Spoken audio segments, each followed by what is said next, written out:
Halo guys, kalian apa kabar? Ketemu lagi sama aku Vindi. Nah, jadi hari ini kita sama-sama akan belajar tentang keperawatan tapi bahasa Jepangnya.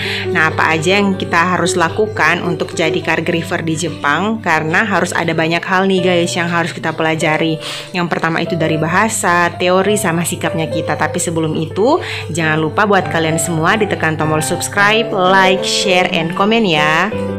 Nah, sesuai dengan poin pertamanya kita tadi, hal yang paling pertama yang harus kita lakuin adalah bahasa. Kita harus terlebih dahulu menguasai bahasa Jepang. Nah, untuk yang ini kita harus mengikuti kursus bahasa Jepang maksimal dengan kurun waktu 6 bulan. Dan ini pun harus kalian lakukan melalui LPK.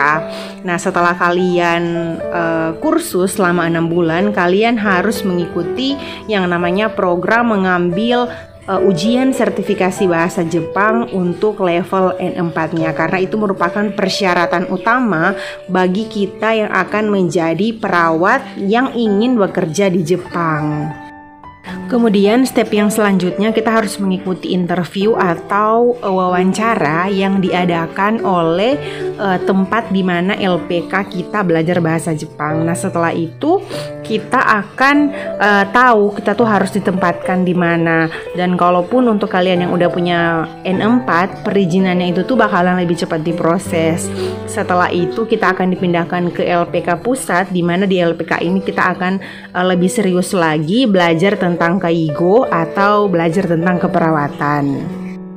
Kita langsung masuk ke teori dari Kaigo atau keperawatan. Buat teman-teman yang emang sekolah atau kuliah dengan jurusan keperawatan, mungkin kita semua sama-sama tahu kalau di dunia kesehatan itu ada yang namanya bahasa medis dan bahasa yang emang cukup sederhana untuk dimengerti oleh orang-orang awam.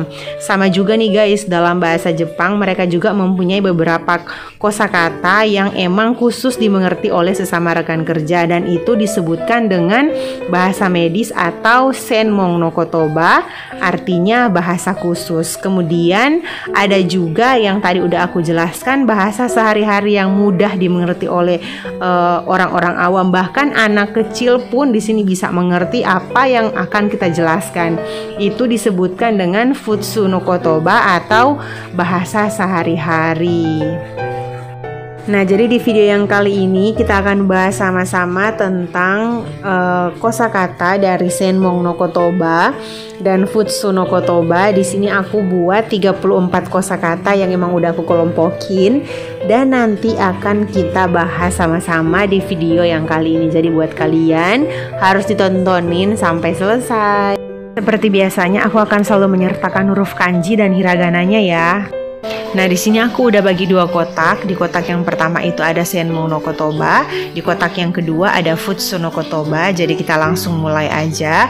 Untuk yang pertama itu ada kaijo, aku ulang sekali lagi, kaijo. Dan untuk futsu no kotoba artinya sewa o suru, yang artinya ke dalam bahasa Indonesia adalah mengasuh atau merawat.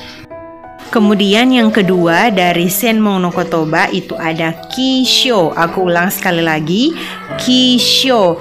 Dan untuk futsu no kotoba artinya okiru, artinya okiru. Dan untuk bahasa Indonesia artinya bangun tidur. Kemudian yang ketiga dari senmon no kotoba itu ada rishyo. Aku ulang sekali lagi, rishyo. Dan untuk futsu no kotoba adalah oki agaru. Futsu no kotoba adalah oki agaru, dan untuk bahasa Indonesia artinya bangkit dari tempat tidur. Kemudian yang keempat dari senmon no kotoba itu adalah ken-on. Aku ulang sekali lagi, ken-on. Kemudian untuk futsu no kotoba artinya adalah tai-on o hakaru. Futsu no kotoba artinya tai-on o hakaru. Dan untuk bahasa Indonesia artinya mengukur suhu tubuh. Kemudian yang kelima dari senmon no kotoba adalah baitaru cheku. Aku ulang sekali lagi, baitaru cheku. Dan untuk futsu no kotoba adalah tai-on to ketsuatsu o hakaru.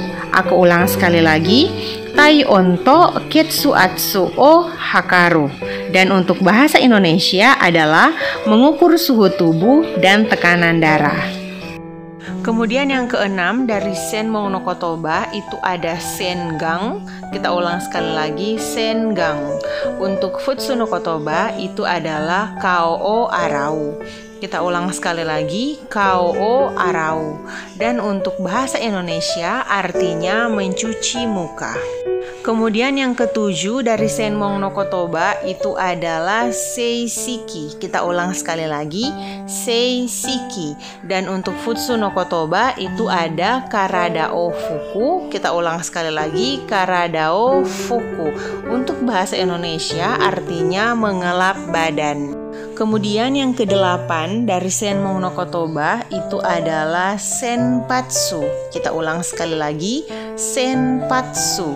Dan untuk Futsu no Kotoba itu adalah artinya Kami o Arau. Kita ulang sekali lagi ya, Kami o Arau.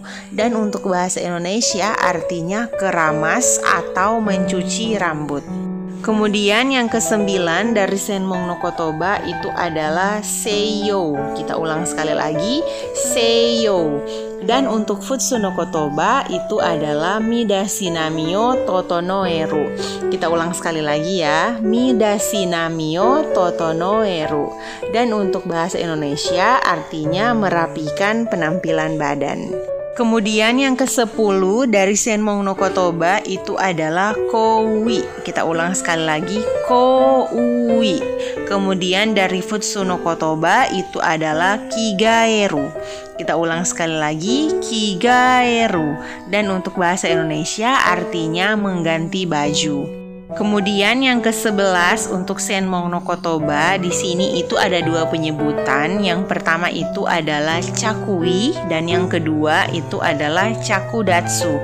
Jadi kalau kalian menyebutkan salah satu di antara mereka berdua ini juga bisa ya.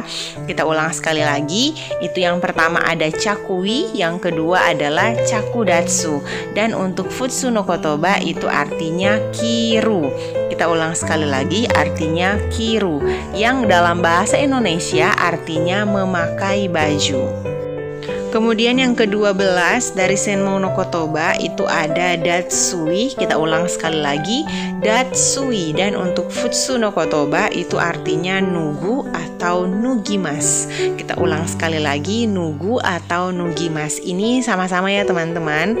Nugu itu bahasa kamus, tapi untuk nugimas ini sudah masuk ke kata kerja yang artinya dalam bahasa Indonesia adalah melepas baju. Kemudian yang ke-13 dari Senmong no Kotoba itu ada Gishi. Kita ulang sekali lagi, Gishi.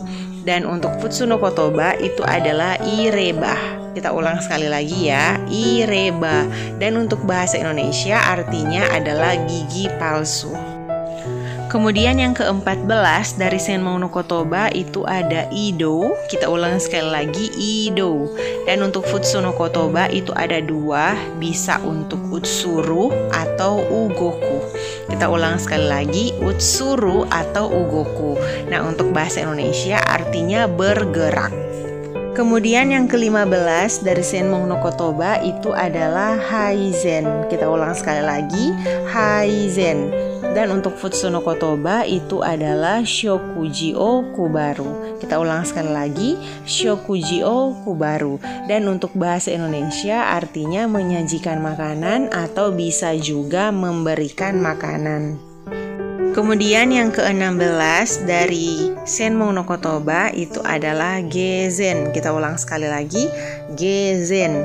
Dan untuk Futsu no Kotoba itu adalah Shoki o Katazukeru. Kita ulang sekali lagi ya, Shoki o Katazukeru. Untuk bahasa Indonesia artinya membereskan peralatan makanan.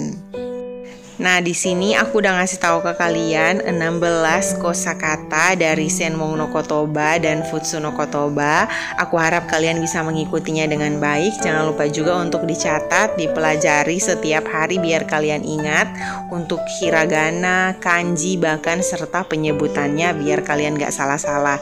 Begitu pula aku, kita di sini akan sama-sama belajar dan untuk selanjutnya di sini masih ada kurang lebih 16 kosakata lagi dari Senmong no Kotoba dan Futsu no Kotoba dan akan aku bikin di video yang selanjutnya ya. Oke guys, sampai jumpa di video yang selanjutnya. Dadah.